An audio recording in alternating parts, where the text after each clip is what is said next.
Have you seen what Gina's wearing? Talk about mutton dressed as lamb. Oof. Look, it's all well and good for young people to go acting and looking like this, but you are a mother now. Well, I used to like that sort of stuff, but when I was a kid, I kind of grew out of it, like you should. Oh, hi! Patricia. Wow, what an eclectic outfit. I didn't know they made kids' clothing in adult sizes.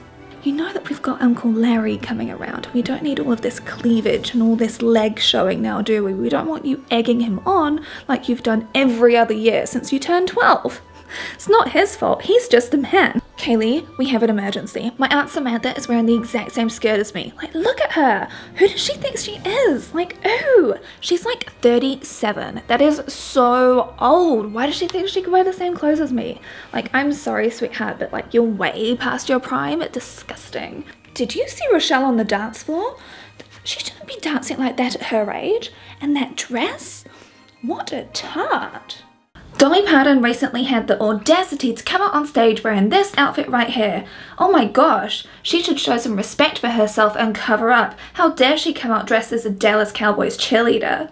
Keke Palmer's ex-boyfriend called her out for wearing this wonderful outfit, saying, "It's the outfit though, you a mom." She's a mother, how dare she be sensual? And we can even go all the way back to the 80s, with Cher actually being called up the day after her 40th birthday, saying that she shouldn't be allowed to actually star in The Witches of Eastwick because she was too old and not sexy. Well, she proved a point in that movie, didn't she? You are the most unattractive man I have ever met in my entire life. You know, in the short time we've been together, you have demonstrated every loathsome characteristic of the male personality and even discovered a few new ones. Even outside of the celebrity realm, policing happens to the clothing that girls wear because, you know, men can't help themselves. So what's the solution to that? Great. I was wearing a carpet. It's not the men that are the problem, little girl, it's you. There are such notions of acceptability and respectability, and who better to police you this festive season other than your family members? That became a massive story. There were programmes made about it, not about the dress. It was about, should a woman aged 39 wear a dress above the knee? So at that age, I mean, you're only 39, how did 39. you feel then? Did you think... Well, no, I was called mutton dressed as lamb. Look, you just have to face the facts. It looks gross when an older woman wears something like that. Have you ever heard a woman over the age of 50 say, "Oh no, I can't wear that," when it comes to wearing a sleeveless top, for example? Or you have bat wings, or we just feel there's a little bit of crepiness coming. Complaining about crepey arms, and in particular, this bit down here. What about the notion of an older woman with longer hair looking like a witch? Because, you know, respectable women, they have shorter hair, especially above this length, basically. And what about when an older woman wears a more revealing outfit? They get called mutton dressed as lamb. Thanks for wearing something. This scene from Absolutely Fabulous, I watched it as a kid and it lives rent-free in my head. Looks like a classic bimbo to me. All that terrible blonde hair piled on top of her head. False tan. She's far too thin. Always pouting. Absolutely no character. Skirt's too short. I mean, it's pathetic these older women struggling to look 25. Sorry. To quote an article from the Fashion History Museum, mutton dressed as lamb first appeared in print in 1811 in a journal of social gossip. Mutton was a play on the word matron, a word that in 1810 was becoming associated with aging aunties and their humorless chaperones who wouldn't let their charges dance a waltz. The whole dressing according to your age thing wasn't actually a thing until the 19th century. Like, kids would wear clothing that was basically like just adult clothes shrunk down until they got to actually do the sorts of activities that kids did. And then more separation happened after the First World War, and we know with flapper fashion coming in, like, fashion became more sleek, streamlined, hems got a little bit shorter, not above the knee though. Just go watch one of the fashion girlies actually unpack all of this. And apparently the older generations didn't want to dress in flapper style clothing, so there were articles that were being published about how to actually dress well at whatever age you're at when you're older in particular. Like Vogue had this article that that was recurring called Mrs. Exeter. It was a column that kept on coming out, helping women look dignified and match colours to their greying hair. And of course, you know, age-appropriate attire. Meanwhile, whenever I have to go to a department store and get like gifts for our nephew or something, I look at all the kids' clothing and I'm like, can't you make that an adult size? Because I want to wear all of the girls' clothing. It's like so cute these days. You don't want Hanlon to think you're rude.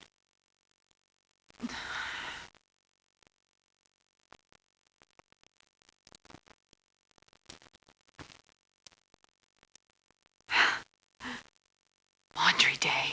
It's all about respectability, darling. Now, this is such a double-edged sword, with this particular notion coming into play in two key points in people's lives.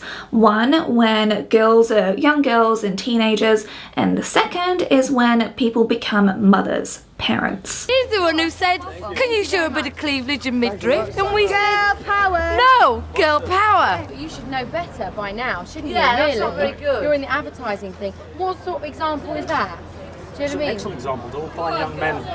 No, it's a... Oh, I don't you think can so. bollocks. You're doing my head in. Now, I'm not going to dwell on this too much because it's incredibly gross and it makes me want to vom, but this is important research that's actually been done. A study in Australia surveyed 1,945 men, and 1 out of 6 of them had, I will call it, inappropriate feelings towards children, attraction towards children.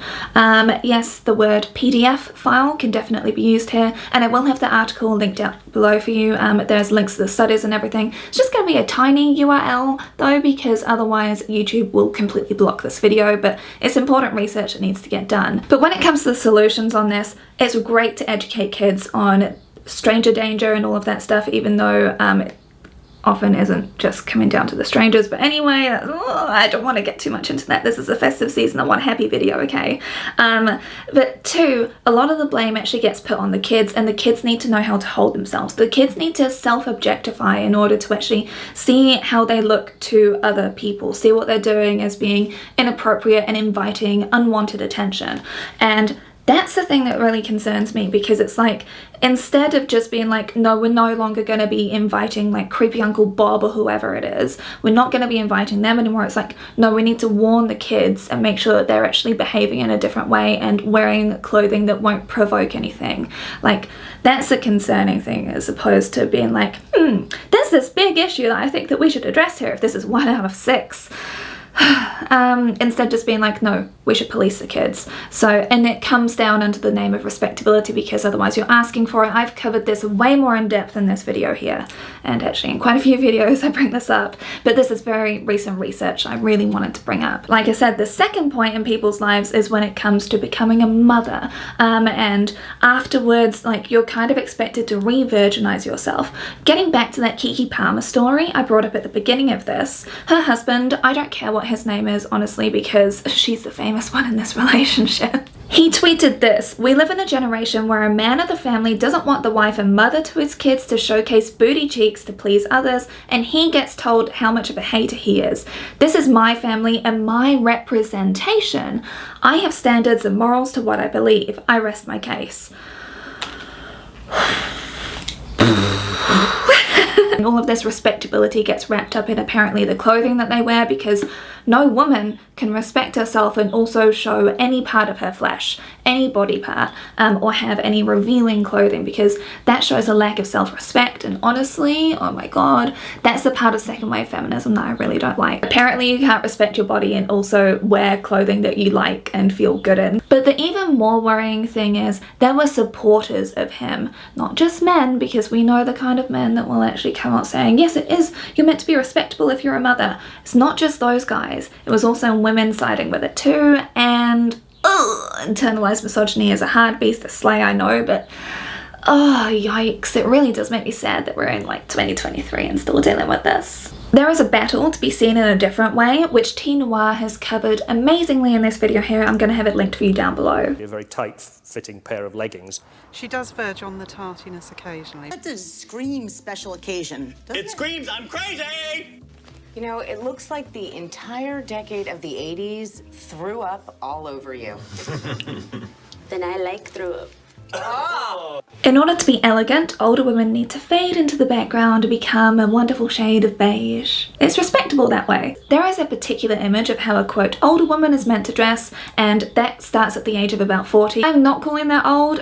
I'm 34 and I get called old by Gen Z and alphas. Like, I get it. Like, when I was young, I thought that 30 was really old, and now I'm like, sweetie, we're all just making it up as we go along. But anyway, there are so many guides on how to dress in your 40s, how to dress in your 50s, how to dress in your 60s, and there's particular looks that it always comes back to. There is this air of refined elegance, almost like richness and wealth. There's tailoring, there's crisp white shirts. Everybody apparently needs to have a crisp white button-down shirt, and I'm sorry, as someone with these, it's not a respectable look, me wearing a blouse, let me tell you that. There is a strong focus on tailoring, thicker fabrics to cover the sins of lumps and bumps, and covering parts of your body. It's all about this illusion of creating this timeless look so that no one can really pinpoint your age from this point onwards. They'll be like, she must be in her 40s because she's dressed that same way for so many years.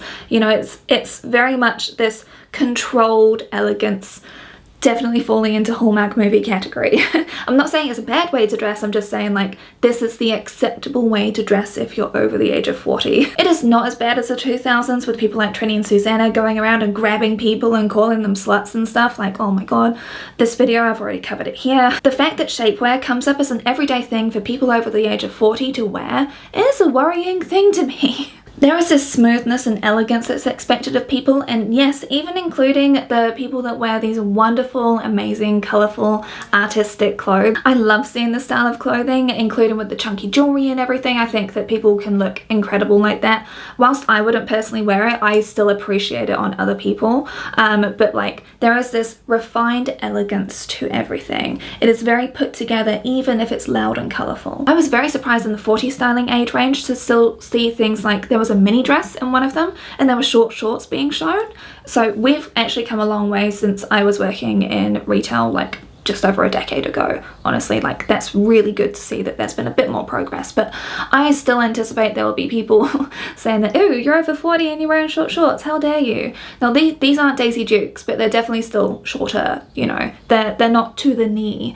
And speaking of to the knee, when you actually get into the dressing guides for over the age of 50, that's where we really do get a lot of ageism showing up, because apparently knees are something that you shouldn't show. There was a quote about this. According to Paul Carvico, it looks more appropriate and it doesn't look like you're trying to look young. And actually, from Style Fix, there were a bunch of clothes that they wanted people to get rid of. You need to donate baggy clothing, hippie skirts, sequins, and distressed denim. Because, you know, now that you're in your 50s, you have to be elegant. I'm just picturing like Jane Fonda's character in Monster-in-Law. It's like, this is how you're meant to be now, even though she was older than 50 in that movie. In all of the guides I saw, they're telling women to take risks with their clothing, but when they say take risks, they mean wear some colour and wear prints.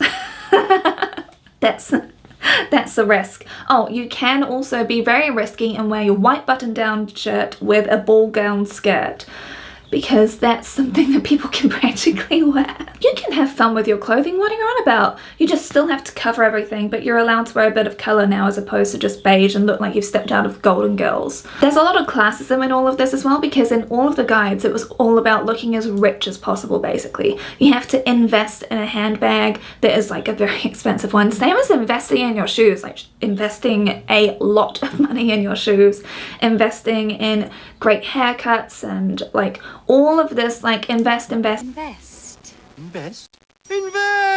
Oh yes, well, invest. Whilst I am absolutely here for making sure that people buy clothes that they will wear again and again and outfit repeating, all of that good stuff, like better for the environment, everything, I'm a big secondhand fan, you know that about me, but it's like there is just so much pressure to attain this look of basically a wealthy white woman, whether you're going for the, oh, what is it? coastal grandma look, or whether you're going for a more like businesswoman-y kind of look. It's all very elevated, rich, white woman. It's not exactly a diverse range in these guides. The words timeless, elegance, and refined come up so often because they know it takes more effort as you get older to be able to look acceptable to people, because it takes a lot of effort to be able to kind of like fade into the background and not be offensive to anyone. Because, you know, if you look frumpy, then that's worse as well, because then you get mocked even more. It's kind of like you're having to constantly avoid being mocked from whatever angle, and if you wear baggy clothing or clothing that you enjoy that's like not actually like super tailored or something, you'll be mocked. It's kind of like this is done out of fear, and we know that after middle age, and actually during middle age, women basically become invisible. So I do understand this fear. I just still find it to be weird that the way that people are allowed to be creative is to wear prints and colour. That's it. Cool. Everything else about you is hideous apparently. Hide all of that, but you know, you can be a colourful thing against the wall instead. Don't forget to keep smiling. Sweetheart, your makeup must also be age appropriate, because otherwise we're going to put you into one of two categories.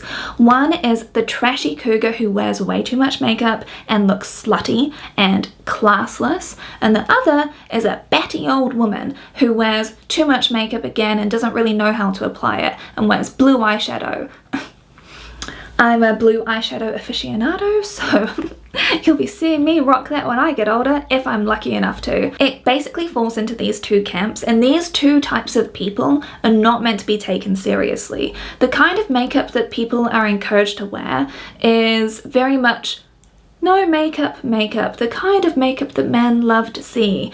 And I'm sorry, personally, for me at least, it is the most boring kind of makeup to put on. It actually feels like a chore doing that sort of stuff, because it's literally just, oh, I need to see how I look the most flattering and natural, and just soft, nice glowing cheeks, and like a very soft, subtle smoky eye, and maybe a red lip if we're feeling a bit bold.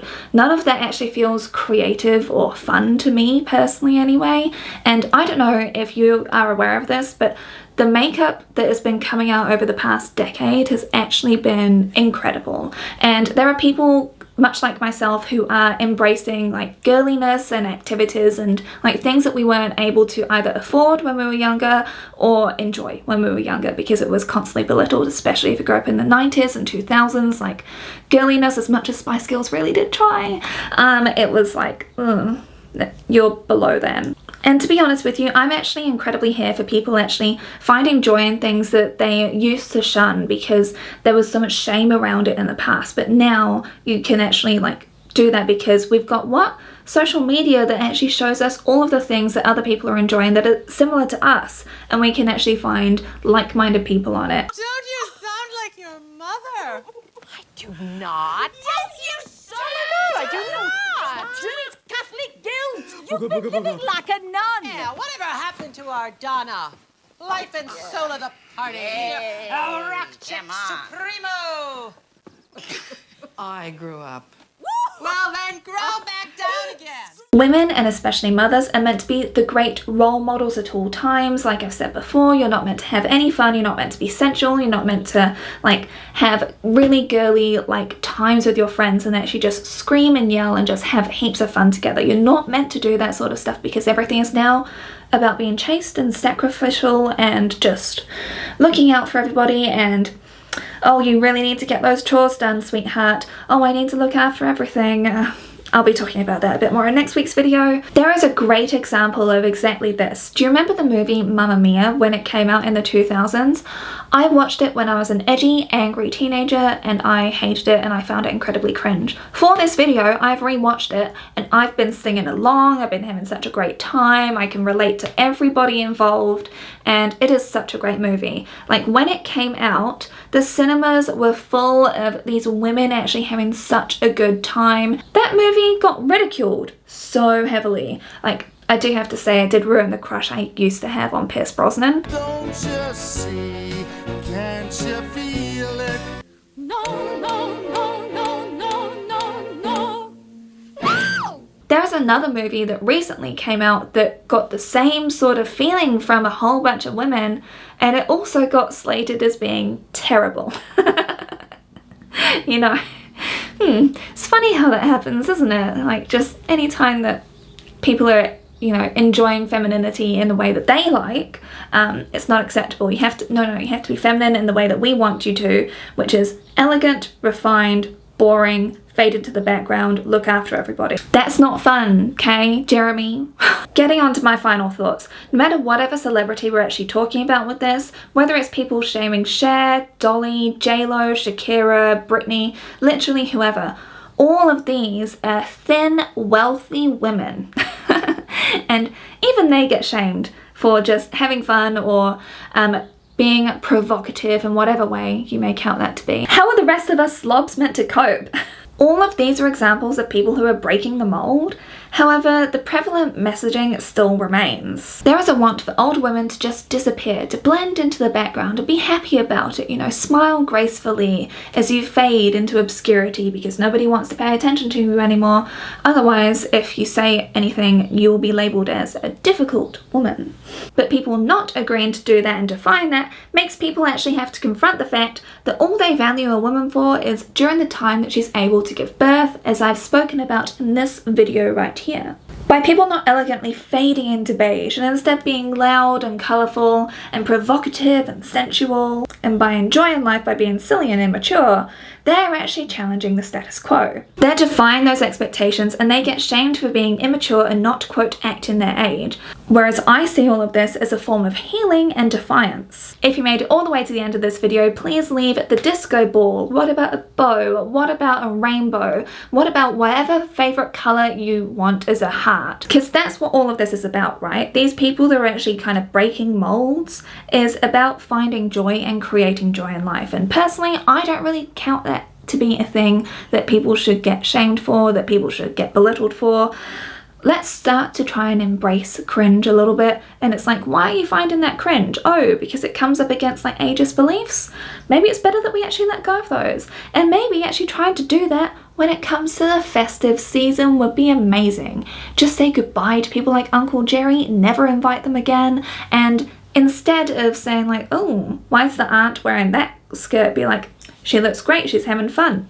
Awesome! What's wrong with that? Look, if we're going to get through this hellscape together, we need to stop shaming people that are just trying to create a little bit of joy in this increasingly dreary world. And so, thank you for trying to be part of it. I will see you all again next week for the final installment in this series, which has taken me much longer to do than I thought when I came up with the idea in November. Bye, lovelies.